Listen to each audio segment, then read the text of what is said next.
Okay, marami talagang napapakamot ng ulo kung paano nagawa ng Marcos Jr. Camp yan, ano? Dahil kung tutuusin mo, if the issue is gaano karaming pabigat ang nakadikit sa isang pangalan, mabigat talaga yung dinadala ni Marcos Jr. Maraming naibabato sa pamilya niya, maraming naibabato sa kanyang ama, yung history na pinagdaanan ng Pilipinas. Kaya napapakamot yung ulo. Paano siya lumamang? Ang pinaka-plausible sa tingin ko, in terms of narrative capacity, yung narrative building nila, nag-leverage sila sa dalawang aspeto ng communications. Number one is myth building. Patok na patok sa Pilipino yan. Alam mo, Filipinos by nature, we like our stories, we like our quote-unquote legends, and you can already see kung ano ang tingin ko sa ibang mga kwento na to, no, na lumalabas. Ano siya talaga? Alamat. In the truest sense of the word, alamat ng Taliano Gold, alamat ng Bataan Nuclear Power Plant. Gusto ng Pinoy yan, we love our telenovelas. Gustong-gusto natin yung mga alt history, kabanata, ganyan. Si Jose Rizal hindi pala namatay, naging pope pala, at naging abogado pala niya ay si Ferdinand Marcos Sr. At yung mga Vatican, kayamanan sa Vatican, etc. So it's a whole myth. They weaved an entire myth, no, which susceptible ang botanteng Pilipino dyan. That's one. Number two, meron tayong tinatawag, and it's very, very evident in elections, time immemorial sa Pilipinas, yung tinatawag natin na DEAN, Delight, Entertain, Amuse, and Make Noise. Ang kampanya ni Marcos Jr., pag titignan mo, wala siyang element na heartful, wala siyang element na malungkot. Ang background music niya, hindi yung piano riff na senti. If you look at his materials, they're all happy. Mm-hmm. They all elicit delight. Their design, namimigay siya ng mga paper windmills sa mga bata, nakangiti lahat ng tao. And Filipinos like this, yung tinatawag nga natin DEAN, Delight, Entertain, Amuse, and Make Noise. Miski hindi sa kanya yung yung windmills project na yon. Walang kinalaman siya doon sa proyektong yon, ano? Alam naman natin yan. Established fact po yon, ano? Pero again, what is perception, what is reality?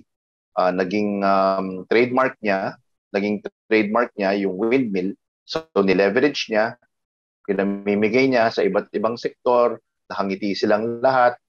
It's that message of positivity, it's that message of inclusion, tayong lahat.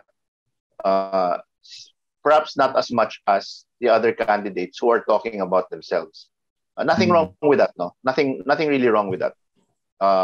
By this point, you should be talking about yourself at this point. Kailangan pinapakilala mo yung sarili mo sa botante. Pero siguro yung kay Marcos Jr., overall, syempre hindi naman nasusukat to through any scientific means, pero overall, mas masaya yung mood ng mga materials ni Marcos Jr. Hindi siya palaban, hindi siya instructive. We need a leader. Hindi siya yung browbeating na pinagsasabihan yung mga Pilipino. It's tayo, halika na, let's go, nakangiti, happy music na tumatatak sa mga botante. Mukhang ganun na nangyayari. Isa pang salamat doon sa paghimay doon. Pero may isa pang parang isang tanong na parang kailangan ng sagot eh. Supposedly, lagi merong incumbent tsaka merong change candidate sa isang election, sa isang kampanya. Ang presumption before, conventional wisdom, ang change candidate would naturally be Leni Robredo. Kasi the other candidates for president, may kanya-kanyang entanglements o links doon sa current administration. Most especially si Bongbong Marcos. Dahil dikit na dikit sila ng mga Dutertes, no? Kahit binanatan siya ni President Duterte recently. Ang tanong, bakit tila yung pagiging change candidate narrative nakuha o nanakaw pa, sabi ng iba, ni Bongbong Marcos mula kay Leni Robredo? How much of this had to do with the effectiveness of Bongbong Marcos's campaign and let's say certain problems with the campaign messaging naman of Vice President Leni Robredo? Alam mo, it is true. It is true. If that is the postulate, kung yan ang given na si Bongbong Marcos tila ang naging change candidate, I accept that as truth. Ako personally, I believe yun nga ang nangyari. Tama ka sa sinabi mo na dapat ang change candidate yung anti-admin or yung generally opposed even politically dun sa administration. Very, very unusual lang yung sitwasyon natin ngayon. Walang finield na kandidato yung admin slate. So that's a very, very unusual time in Philippine politics, no? Pero back to the point, paano nagawa ni BBM yon? Kasi naging centrist siya. He accept all, unlike si VP Leni, still very combative against the administration, still seen as the anti-Duterte candidate, when in fact perhaps the term we should be using is not change. Maybe more accurately, dapat di natin ginagamit na change candidate yung term, no? Kasi hindi naman lahat gusto ng change. Believe it or not, marami, and the surveys will bear this out. A lot of people are actually still quite satisfied with the Duterte administration. So somehow, Marcos Jr., na-engineer niya yung messaging ngayon, hindi siya change, he is evolution. He's the improvement of. May links pa rin ako kay, tama yung sinabi mo, binanatan siya ni PRRD, pero kahit papaano, he's still seen as that Duterte-leaning candidate, pero an improvement, an evolution, a 2.0 as it were, which they were actually trying to market City Mayor Inday Sara as originally. Kaya lang nag-slide siya, naging vice. But so yun yung nakuha ni Marcos Jr. Not so much being the change candidate, but being Duterte 2.0. Okay. An improved version. Okay. Pero yung ginagamit na slogan, di ba, babangon muli. So pag sinayong babangon muli, ibig sabihin, nasasadlak ka. Dapa tayo. Ibig sabihin, dapa tayo. So, kasi hindi naman tayo babangon kung hindi tayo nakadapa, di ba? Okay, nakahilata. Okay, nakahilata ka. Natutulog ka. Nakahilata. I-analyze natin yung messaging na yon. Kasi hindi mo pwedeng personal din yon, deeply personal, babangon muli. Because yung mga Marcos, nawala, di ba? Napatalsik, naitaboy noong 1986 dahil sa EDSA at dahil sa bilyong-bilyong pisong ninakaw nila. So, sa tingin mo, it's more personal and at the same time, ginagamit siya as a clarion call for the support base of Bongbong Marcos.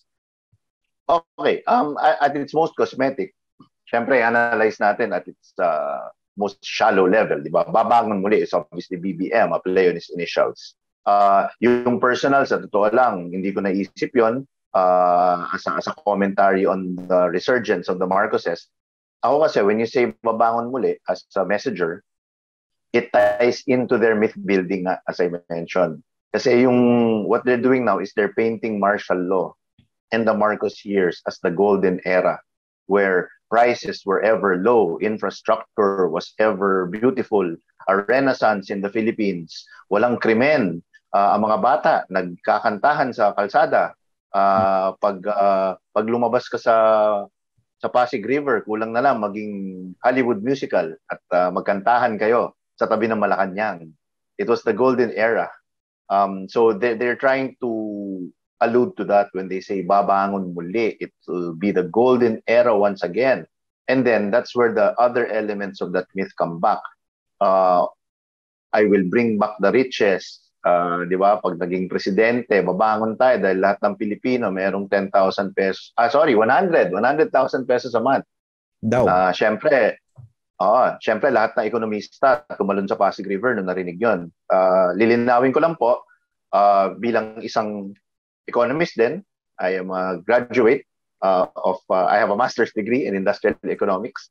So lilinawin ko lang po sa mga tagapagkinig, kung lahat po ng Pilipino tumanggap ng 100,000 kada buwan, hindi po tayo yayaman. Tataas po ang inflation. Ang mangyayari po dyan, ang isang latang gatas magiging 1,000,000 piso. So hindi mo pa rin mabibili yung gatas dahil may 100,000 ka. I just wanted to get that out of my chest, boss. Kasi marami naniniwala dyan sa 100,000 pesos every month. The same reason na bakit daw hindi nila mag-imprenta ng sangkatutak na pera ang central bank para lahat ng mga Pilipino may pera sa bulsa. At ihulog, isa kayo sa eroplano at i-airdrop ang salapi sa buong Pilipinas. Kaya naman pong gawin 'yan, pero economically po walang epekto 'yan dahil tataas lang inflation, ang presyo ng bilihin tataas din. So kailangan mo ng isang pick-up para makapag-grocery ka. Okay. So yan, bakit sa tingin mo yung myth building very effective? Kumbaga, hindi ba doesn't truth supposed to matter in a campaign?